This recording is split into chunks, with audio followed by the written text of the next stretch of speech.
ബ്രഹ്മദേവായ നമഃ. ഓം നമഃ ശിവായ ഓം നമഃ ശിവായ ഓം നമഃ ശിവായ ഓം നമഃ ശിവായ ഓം ബ്രഹ്മദേവായ നമഃ. ഓം ബ്രഹ്മദേവായ നമഃ. ഓം ബ്രഹ്മദേവായ നമഃ. ഓം ബ്രഹ്മദേവായ നമഃ. ഓം നമഃ ശിവായ ഓം നമഃ ശിവായ ഓം നമഃ ശിവായ ഓം നമഃ ശിവായ ഓം നമഃ ശിവായ ഓം നമഃ ശിവായ ഓം നമഃ ശിവായ ഓം നമഃ ശിവായ ഓം നമഃ ശിവായ ഓം നമഃ ശിവായ ഓം നമഃ ശിവായ ഓം നമഃ ശിവായ ബ്രഹ്മദേവായ നമഃ. ബ്രഹ്മദേവായ നമഃ. ദൂഷണ, ബ്രഹ്മദേവായ ഏ നമഃ. ദൂഷണ, മിഴികൾ തുറക്കൂ.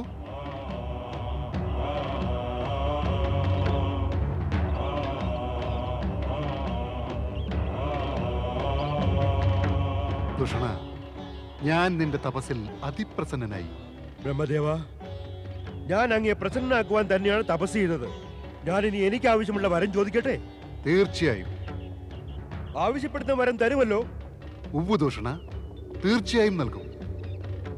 എന്നാൽ എനിക്ക് സർവശക്തിമാനാകും എന്ന വരം തരണം ബ്രഹ്മദേവ.